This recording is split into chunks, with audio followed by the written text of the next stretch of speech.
What is up, you guys? It's your girl Grace Torie, and I'm back with a whole new podcast episode. I'm so excited for today's episode. We are going to be talking about how to have a comeback. It's our comeback season before 2025. So the timeline is a little bit up to your own discretion. If you want it to be before 2025, this is 100% doable. But if you're feeling like it's going to take you longer than that and you want to do longer, I'm not going to judge you. I just want you to know that if you could do it before 2025, it's 100% doable. So I'm in the middle of a comeback. I just started, and these are the tips I'm using, everything that I am implementing into my daily life. And I wanted to share it with you as well as the things that I've learned because I've had many a comebacks, and I think that this one is different for a lot of reasons, and I'm going to share that with you. So yeah, there's really not too much to say. Before I jump in, don't forget to follow on whatever platform you're listening on. Don't forget to like, subscribe, comment, all those things. If you subscribe before we hit 1,000 subscribers on YouTube, don't forget to comment #GalWithGoals so that I know that you're a real one, you're one of the OGs, and I will definitely comment back and all those fun things. You know, I engage either way. So definitely let's have a chat about the episode, what your favorite things were, things like that. So that is pretty much it. I think that we're all good. So yeah, we're gonna go ahead and jump on in. I'm Grace Torie, and you're listening to That Girl the Podcast. Grab a beverage of choice and settle in, because the new episode is starting now. Okay. So in order to get through this episode, I thought that I would structure it by kind of giving you a little bit of my background, how I felt lately, and then what I'm doing to fix it, and then kind of give you prompts so that you can apply it to your own life, because I feel like that's the best way to do it, just to kind of speak from experience. So I kind of want to start by saying I started the podcast in 2022. I started it in June, and I graduated from college in May. So a lot of you know this if you've been here a while, but the whole point of the podcast was to kind of find myself with other women who are trying to find themselves and are very ambitious and don't really have anyone to talk to about it. So we're all kind of lost, but we all know we want to get somewhere big and we want someone to talk to about it. So that's the premise of the podcast. That being said, I have tried a lot of things since 2022. I've gone down a lot of paths. I've tried on a lot of lives, and I feel like none of them really have stuck, and it's left me feeling very lost. I think that the consistent thing has been like my relationship and like my foundation in terms of like family and beliefs and things like that, and then also the podcast. Everything else has kind of changed, and I've been through a lot of careers and moments and all the things, you know, changing my look and things like that to kind of find myself, which is normal. But it's left me feeling very lost, and even nearing the end of 2024, I still feel very lost. This past year specifically, I feel like I've lost the plot a lot. And I think a lot of us have with everything that's gone on in the world. I think that I've kind of lost who I want to be, I've lost myself, I've lost my image, I've lost my why. And so I've just felt like a comeback is needed. So that's where I've felt, and that's kind of when I realized I needed to do this and I needed to have this comeback, and I wanted it to be something I can share with you guys and we can go through together. So now that that background is out of the way, let's talk about step one. Step one is that you need to be brutally honest with yourself. No lies in the name of hope or self-preservation. Be brutally honest. So for me, I think that this came with a lot of going through all the excuses I had for why I wasn't doing things and breaking those down and saying they can be a reason, but they can't be an excuse. So example is maybe like, I've had a lot of trauma that I have not worked through since it happened, and it kind of became a crutch. Like, I told myself, like, I won't be defined by this, but at the same time, I would say, like, oh, I can't do this because this happened to me, and it made me who I am, and now I'm not someone who's capable of doing that, blah, blah, blah.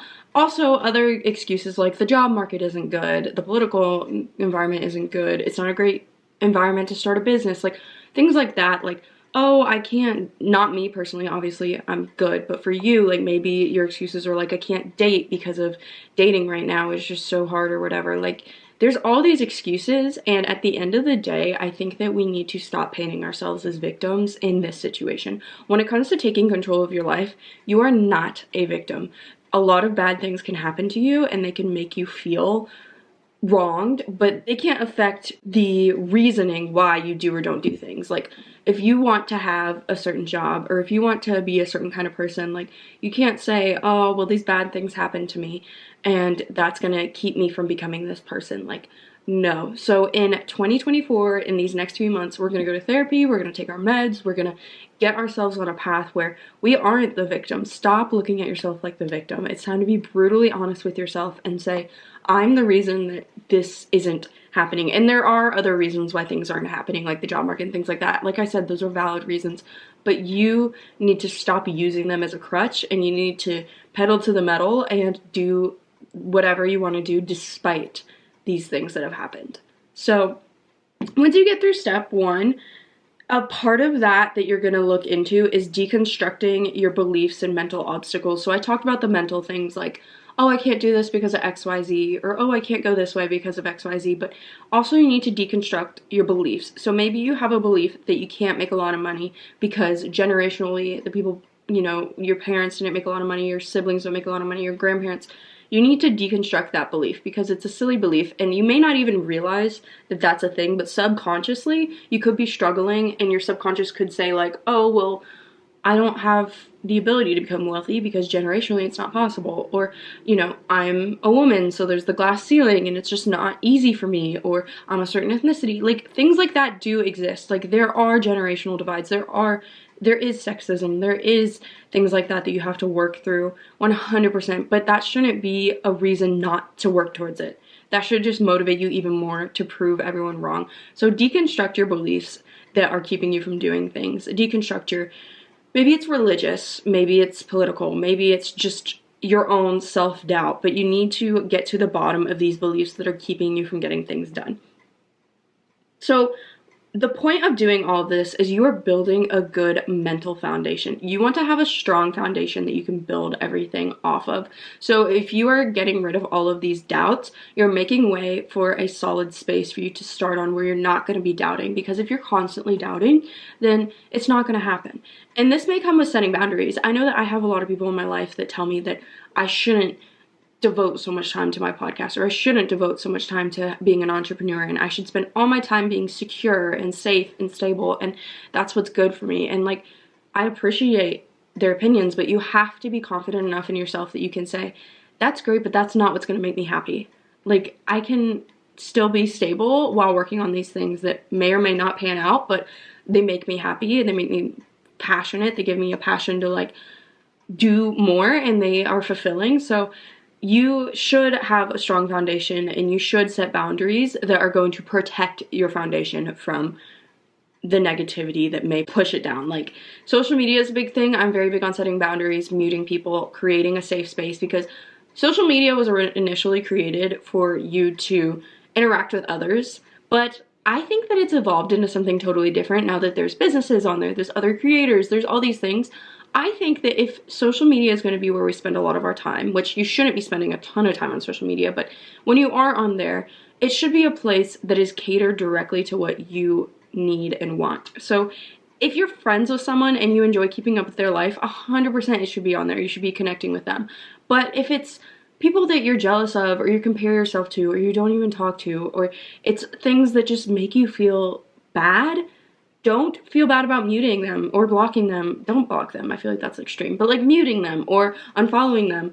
Things like that. Because you're curating a space that is going to help you grow and become the best version of yourself. And you're allowed to do that. There's no rules saying you can't do that. The only thing that's stopping you is your own people-pleasing mentality, which we are all recovering, and we'll get there one day. But I'm giving you permission to stop doing that. Once the mental slate is clean, you're going to start by daydreaming about who you want to be. And this is just the first step. Daydreaming yourself, just daydreaming alone is not going to get you there. But I want you to daydream with no pressure. Don't be daydreaming like, oh, I have to come up with this version of myself for the next step. No, you're just going to sit down and be like, if I was this person, who would I be? And you're going to come at it with curiosity and like wonder and excitement, because you want to build this version of yourself with love and all the good vibes. Like, you don't want to put stress into it. You don't want to put desperation into it. You want it to be a fun, beautiful process of growth. So you're fully just going to be focusing on daydreaming because you want to, and you're curious about who you could become and who you want to become. You're getting to know yourself. So For me, I daydreamed about who I want to be a lot, but I think that I kind of lost the plot because of what everybody else told me I needed to be. Everyone told me I needed to get a master's. Everyone told me I needed to work in corporate. Everyone told me I needed to be stable. And I let that get to my head.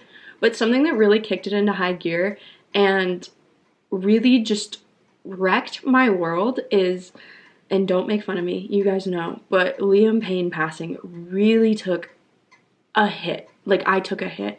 And it's not just because Liam himself passed. Like, I love him. One Direction was a big part of my life. But I think that I really reflected on who I was when I was in my prime, like, One Direction phase. And I was, like, 15, 17, even, like, as early as 13. All of my teenage years was devoted to this band. And so I think that I was thinking of her and how much I love her and how much I cherish her. And then that got me thinking, would she be proud of who I am? And I realized that I hadn't really focused on any of the things that she wanted for me, that she worked so hard for me, that she paved the way for me. Like, I kind of just threw all that to the side to do all the things that everybody else wanted.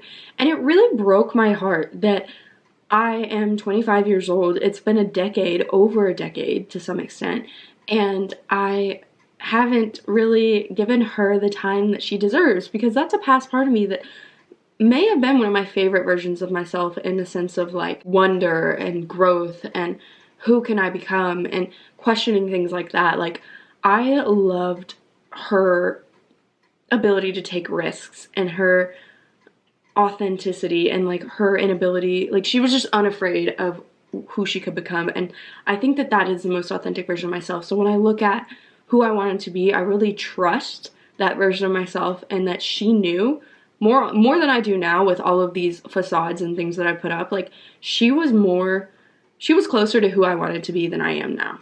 So I think that when she said, oh, I want to be this person, I want to have these traits, I trust that more than I trust the person I am now. And so it really broke my heart, and that really put my butt into gear. So I'm not saying that you should go through a traumatic situation that's going to be like, oh, this is going to wake me up. But I think that you should really think about who you were when you were younger and who did they want you to be, and is that something that still aligns with you? It's okay if it doesn't, but for me it aligned so deeply, and it really just put my butt into gear. Like, I really was like, man, I gotta deconstruct some things because I need to make her proud. So that was a big thing for me. Once you have come up with this daydream, this outline, this thought of who you want to be, you're going to create a outline of her. You're going to write this down, and you are going to ask yourself these questions. If you have any more that you can ask yourself, these are just the ones that I really asked myself that painted a clear picture.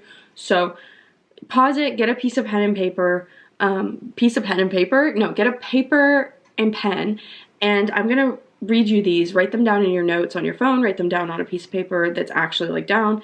Just write them down so that you can answer these for yourself. So these are the questions you're going to ask when you're creating your outline of yourself. What does she look like? What color is her hair? What color is her eyes? I know you can't necessarily change your eyes, but like you can if you really wanted to. You know, what is her weight? What does she dress in? How does she style herself?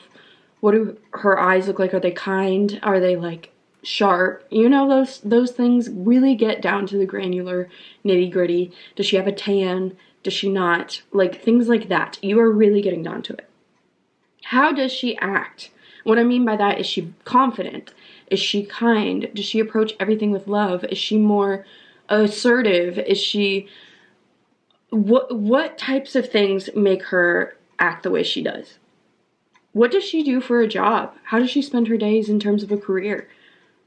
Where does she live? Does she live where you live now? Does she live on the other side of the universe? Does she live somewhere where there's 4 seasons? Does she live somewhere where it's always sunny? What does her bank account look like? Is she uber mega rich? Is she just enough that she's happy? Is she, you know, what does her finances look like? Does she have a big savings account? Does she not? Who is she friends with? How did they meet? Did she meet them at work? Did she meet them at an event? Did she meet them through friends like that she already had? How did she meet her friends? Who are they? What do they do? Is she religious? If she's religious or spiritual in any way, how religious, how spiritual is she? Is it something that's super, super, super important to her? Is it something that she just goes to church every Sunday and tries her best? Like, How religious is she? How big of a part of your life do you want that to be? What does she do in her free time? What hobbies does she have? For me, I've always been a horse rider. I always want to be a horse rider, so riding horses is very important to me. That comes with, am I gonna have my horse at my house? Am I gonna board my horse? Am I gonna continue to own a horse after mine eventually passes away? Like, what do you do in your free time? How are you gonna make that happen? What do you prioritize? Does she prioritize money? Does she prioritize family? Does she prioritize health? Does she balance multiple things? What does she prioritize? Once you have these questions answered, it's time to start planning to make these things happen. So like I said, daydreaming alone is not going to get you somewhere. I don't know if you are religious, but I was born Christian. I grew up Christian. I went to a Christian school. And one of the things that we talk about is a Bible verse, and I'm going to butcher it, but it basically says that like faith and works alone are not going to get you anywhere into the kingdom of heaven in this context, but like if you put faith and works together, that's what's going to get you there. And I think I apply that to a lot of things in my life, because if you just daydream and have faith that it's going to happen, it probably won't happen. You have to have inspired action. You have to work to get there. So basically, you want to start planning to make these things happen and make an action plan. So write it out. Make sure you have a clear path, and don't just be all business. You want it to be fun too. So for example, I included fun things in there, like what am I going to do with my friends to have fun? What do we do on the weekends?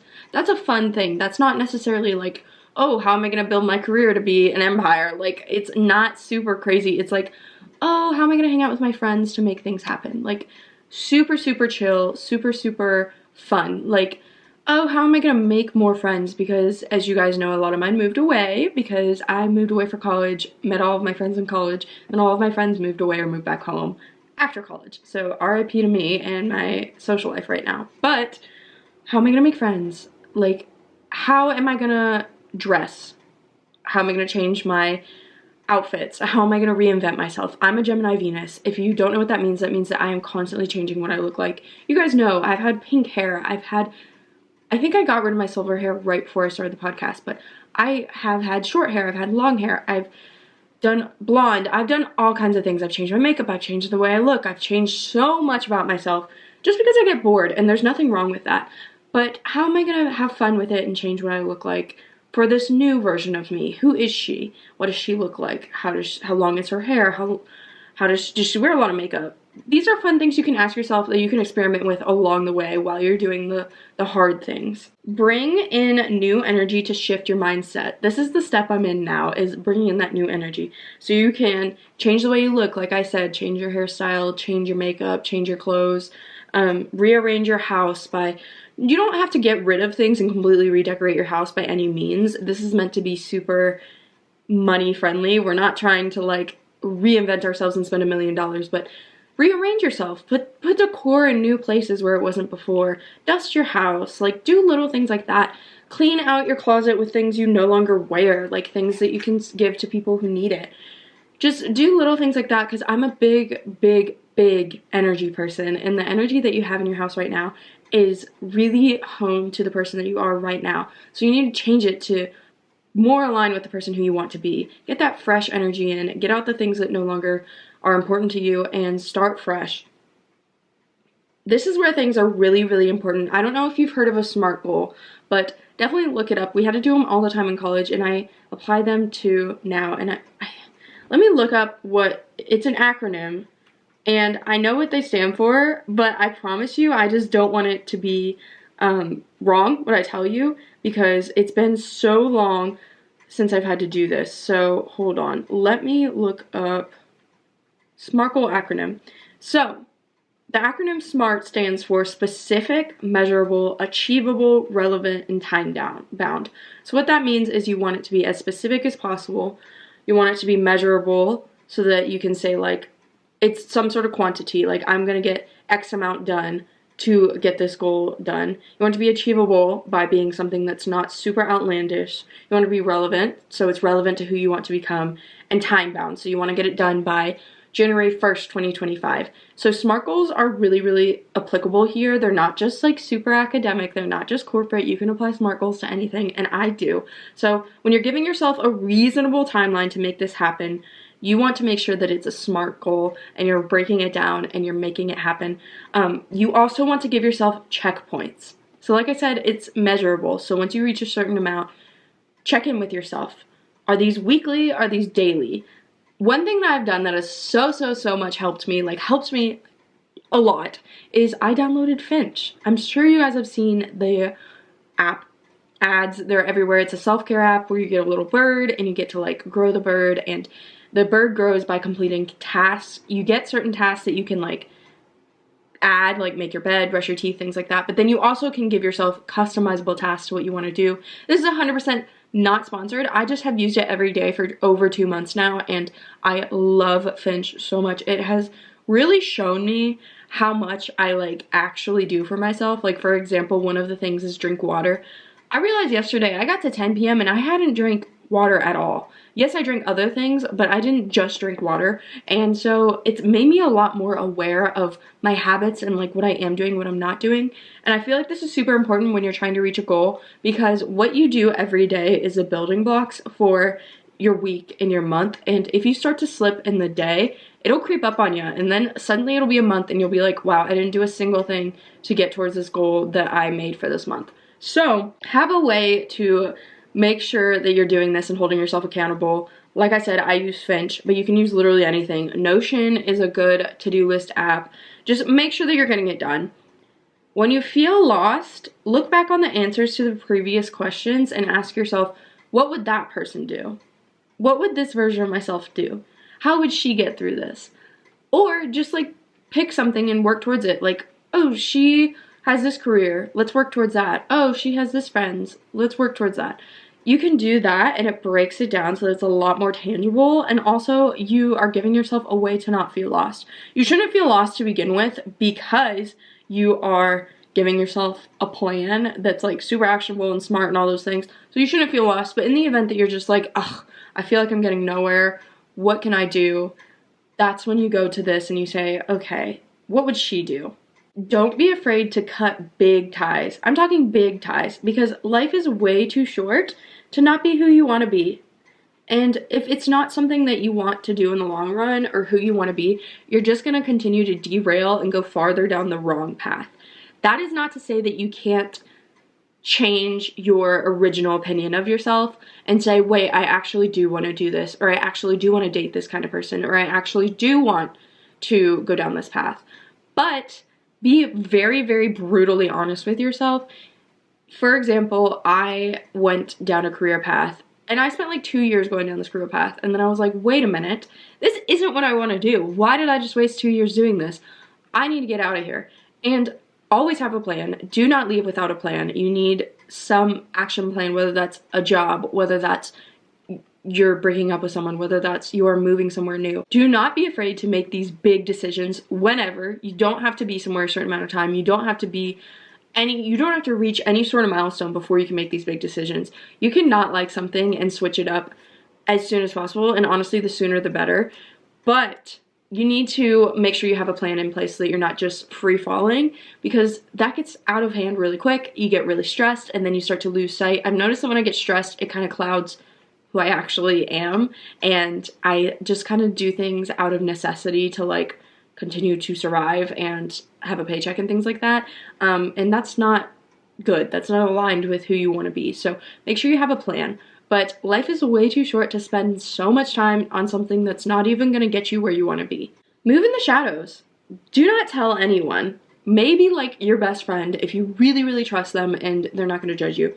But don't tell anyone that you're doing this. Don't be like, I'm having a comeback season, this is what we're doing, and announce it to the world, because it kind of adds a certain level of like pressure that we don't want, and it also adds the level of like, who's judging me, because you know someone out there is judging you, and that just eats away at you. Like, move in the shadows and just come out better. Just come out of it better. Just come out of it who you want to be.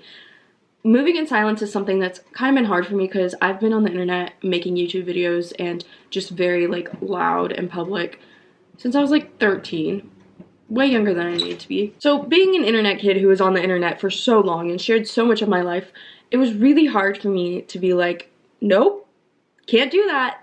Because I think that as I've gotten older, like, I've gotten more of like a sense of, oh, people are judging me. Like when I was younger, I literally didn't care. But now that I'm older, I think it's taken more of a toll on me. And I'm getting better at it because I do get a lot of hate comments, not just on here, but I do social media on multiple accounts. Like my pets have an account and that's something that I do for like a job and things like that. So I get a lot of hate comments and it has taken a toll on me recently. But I think if it's just a stranger on the internet, it doesn't matter. But if it's like people you know, it hits very different. So just move in the shadows on this one. This is too important to risk all of the outside energy and vibes and just like the pressure it puts on you. You just want to do it for yourself and not for anybody else.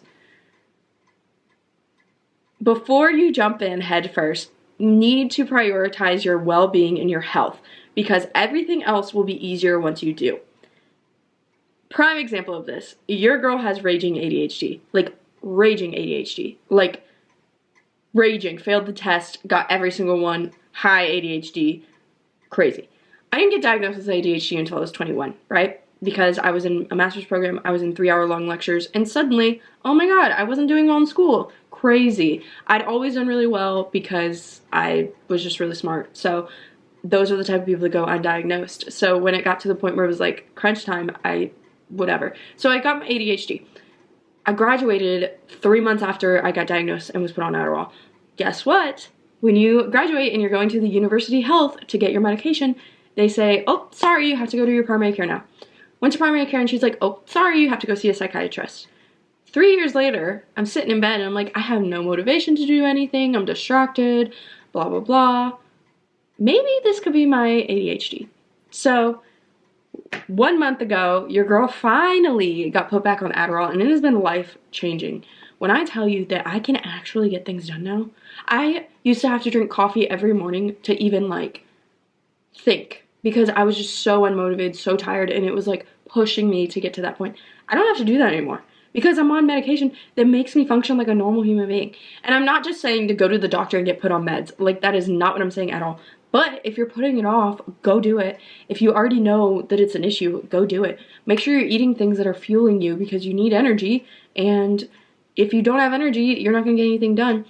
I recommend everyone, regardless of who you are, goes and gets their bloods drawn because a lot of us are low on things. I take supplements for vitamin D, vitamin B12, magnesium because I'm low in like all of these things and it doesn't give you energy. Like you have no energy if you're low in B12 and vitamin D and you're cranky and you're moody. Like you are not going to be the best version of yourself if you are not healthy to a certain extent. Everything's balanced. I'm not telling you to go and only eat a certain diet and never cheat and make it your whole world. I'm just telling you to fuel your body and make sure that you are giving yourself the tools to make these changes because these are going to be some big life changes and you're going to need to bring your best self. So if you're eating fast food every day, which I've been guilty of that, it's not going to happen. So prioritize your well-being and your health, and then everything else is going to fall into place because you're going to have the motivation and the energy to do it. Obviously have your plan, but it's going to be a lot harder to check off your plan if you have no energy and you are constantly distracted and you're not giving yourself the proper nutrients. Make sure that you are being very strict with yourself to avoid old patterns. It's very, very easy to fall back into old patterns. Very common one is self-doubt. Remind yourself that you are not a victim in this specific situation. And who you are becoming and who you want to be, you are not the victim. You are the hero. Aw, cute. Love that. So be strict with yourself. Don't let yourself lay in bed and be like, oh, things didn't work out. Of course they didn't. This is just never gonna happen for me. I'm just not good enough. I'm just not meant to. No, girl, be so for real. Do not fall into old patterns. Be strict with yourself. Can't lay in bed all day. Can't eat bad. Can't just let people talk you down and treat you badly. You need to be very, very strict in this regard with yourself and your boundaries. Now, on the flip side, this is what I'm going to leave you with. Do not make it a chore. You want to keep it fun and like a fun little project, a fun little side hobby. Like, don't get stressed. Like I said, if you start to get stressed, if you start to get desperate, if you start to get freaking out, then it's just going to make things 1,000 times harder. life is a journey and we're always going to be working towards something. After you reach this goal, there's going to be another one that you want to work towards. That's how it's always going to be. So do not stress. You're going to get there. But give yourself a timeline, give yourself an action plan, give yourself ways to measure this to make sure that it happens when it does. You're holding yourself accountable.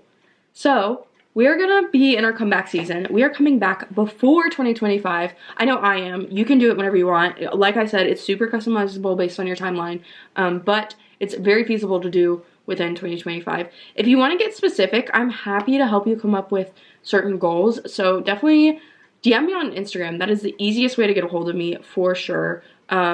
And we can talk about it if you want this to be like more customizable. I'm happy to help you out because I want to go through this together. I want to get through this together and become the best version of ourselves together. But we are coming back after the crazy year that 2024 has been. So yeah, I love you guys so much. Don't forget to follow, like, subscribe, comment, all those beautiful things. It is free. It takes about 0.2 seconds and it helps my podcast more than you know. Like, your engagement skyrockets the podcast so quickly, and it's so insane because it's so easy and free. Like, it does not cost anything except for a second of your time. So I love you guys so much. We're gonna reach for the moon together. 2025 is gonna be our year, and we're laying the foundation to have the comeback so that it can be, and we're gonna make it all happen. So I love you guys so much, and I'll see you next Sunday with my next podcast episode. Bye guys.